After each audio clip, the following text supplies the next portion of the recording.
जय हिंद। आज की क्लास में हम लोग बिहार बोर्ड 12वीं कक्षा के 100 अंक हिंदी के पदखंड के एक नया टॉपिक पर चर्चा करेंगे जिसका नाम होगा छप्पे। छप्पे और इसके रचनाकार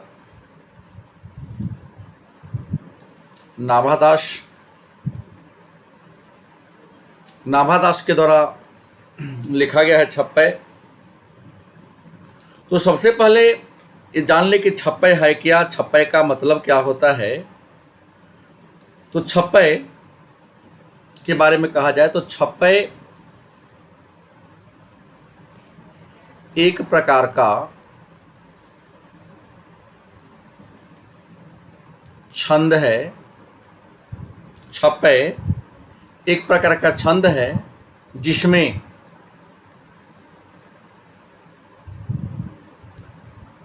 छह पंक्तियां होती हैं। छह पंक्तियां होती है तथा यह गाने योग्य होता है। गाने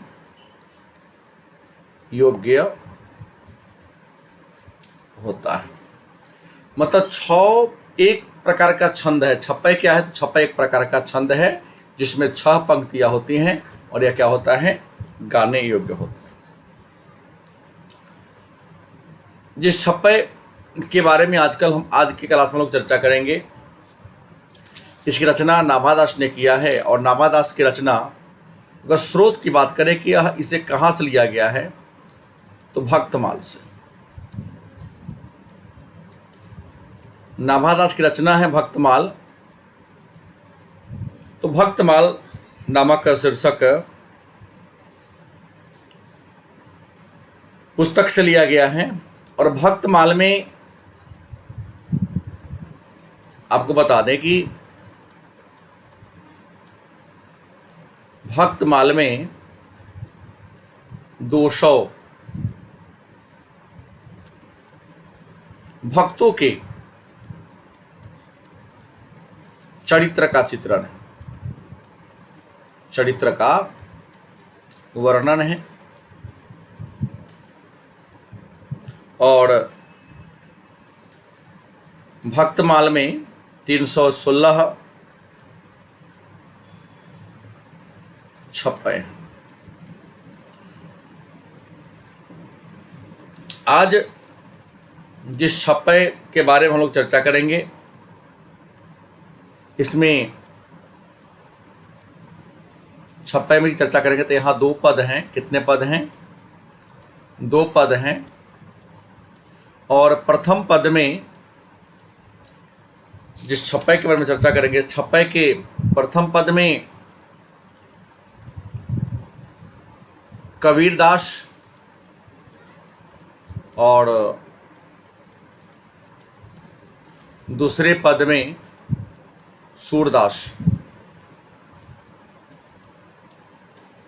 के विशेषताओं के बारे में जिक्र किया है नाभादास ने। कविता को प्रारंभ करने से पहले हम लोग नाभादास का परिचय जानेंगे कि नाभादास कौन थे, उनकी पहचान क्या थी। तो आइए नाभादास के बारे में जान ले। तो नाभादास के बारे में कहा है तो इनके जन्म की बात करते हैं कि जन्म संभवतः अनुमानित है, प्रमाणित बात नहीं है। इनका जन्म संभवतः 1570 ईस्वी में हुई थी। मृत्यु के बारे में भी कहा जाता है कि इनकी मृत्यु यहां भी संभवतः शब्द का प्रयोग हुआ है। संभवतः 1600 ईस्वी में इनकी मृत्यु हुई थी। इनका जन्म दक्षिण भारत में दक्षिण भारत में इनका जन्म हुआ था और बाल्यावस्था में इनके पिता की मृत्यु हो जाती है। पिताजी की मृत्यु हो जाती है तो अपने माता के साथ क्या होते हैं, माता के साथ कहाँ जाते हैं, जयपुर आ जाते हैं। जयपुर आगमन होता है। बाल्यावस्था में ही इनके पिताजी की मृत्यु हो जाती है। माता के साथ जयपुर आ जाते हैं, लेकिन माता ने भी इनका अधिक दिनों तक साथ नहीं दिया। माता भी इनकी क्या होती है, इनका साथ छोड़ देती है, मतलब वो मृत्यु को प्राप्त करती है। तो पालन पोषण की बात करते हैं, माता भी मर गई तो इनका पालन पोषण किसने किया, तो नाभा दास का पालन पोषण इनके गुरु ने किया था। किसने किया था, इनके गुरु ने किया था। और इनके गुरु का नाम क्या था, नाभा दास के गुरु कौन थे, तो अग्रदास। इनके गुरु का नाम क्या था, अग्रदास। कुछ लोग इनको अग्र अली के नाम से भी बुलाते हैं। तो अग्रदास या अग्र अली इनके गुरु थे। आपको बता दें, इनकी अभिरुचि की बात कर ले कि नाभा दास की अभिरुचि किस क्षेत्र में थी, तो नाभा दास की अगर अभिरुचि की हम चर्चा कर ले तो इनकी अभिरुचि लोक भ्रमण। लोक भ्रमण, लोक भ्रमण का मतलब होता है चारों ओर घूमने फिरने में। इसके अलावे भगवत भक्ति, मतलब ईश्वर की आराधना करने में। इसके अलावे काव्य रचना, तो कविता को लिखने में। और वैष्णव दर्शन, वैष्णव दर्शन मतलब साधु संतों के दर्शन करने में इनकी विशेष रुचि थी।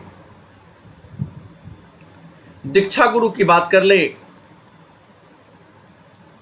दीक्षा गुरु मतलब नाभा दास को दीक्षा किसने दिया था, इनके दीक्षा गुरु का नाम था स्वामी अग्रदास। स्वामी अग्रदास नाभा दास के दीक्षा गुरु थे।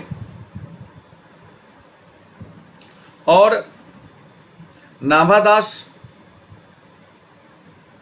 राम मार्गी परंपरा के संत थे। ये नाभा दास राम मार्गी परंपरा के क्या थे, संत थे। अस्थाई निवास की बात करते हैं कि कहाँ रहते थे, तो हमने पहले ही कहा इनका जन्म दक्षिण भारत में हुआ। पिता के मरने के बाद अपने माता के साथ जयपुर आ गए थे, लेकिन माता के मरने के बाद भी अपने गुरु के साथ रहे। अंत में ये वृंदावन इनका अस्थाई निवास कहाँ था, वृंदावन इनका क्या था, अस्थाई निवास था। रचना की बात करते हैं कि नाभा दास की प्रमुख रचना कौन कौन है, तो नाभा दास की प्रमुख रचना नंबर 1 भक्तमाल, और दूसरा है अष्टयाम।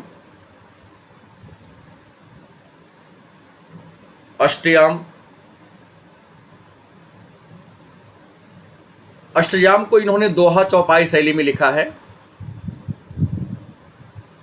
दोहा चौपाई शैली में अष्टयाम को इन्होंने क्या किया है, लिखा है, रचा है। भक्तमाल को छंद में लिखा गया है। भाषा की बात करते हैं कि इस भाषा किस भाषा के कवि थे, तो इन्होंने ब्रज भाषा में कविता को लिखने का काम किया था। इनके आराध्य की बात करें, आराध्य कौन थे इनके, तो नाभा दास के आराध्य प्रभु श्री राम थे, लेकिन उन्होंने प्रभु श्री राम की चर्चा मतलब गुणगान माधुर्य भाव में किया था। माधुर्य भाव में उनका इन्होंने गुणगान किया था।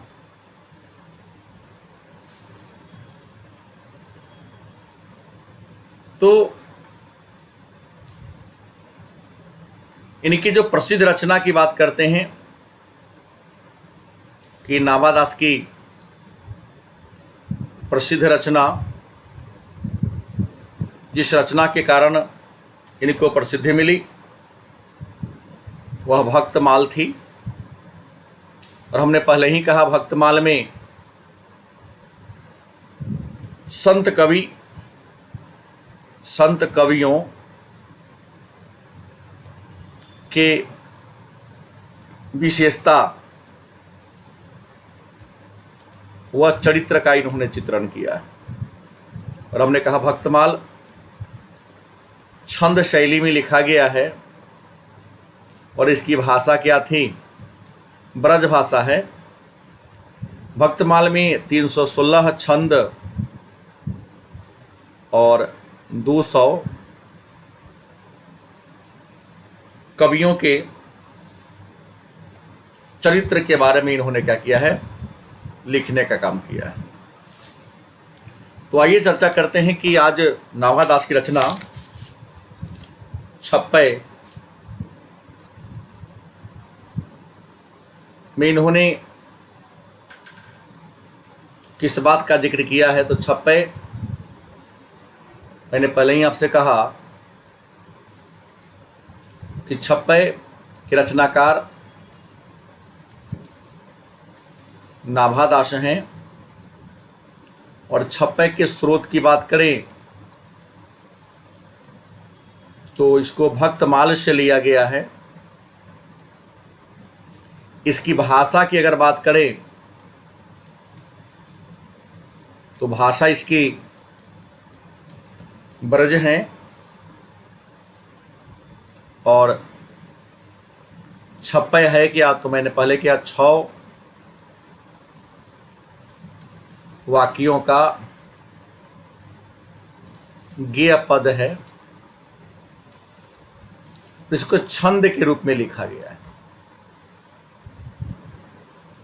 ये जो पहला छप्पय है, इसमें कबीरदास के विशेषता के बारे में, कबीरदास के चरित्र के बारे में इन्होंने चर्चा किया है।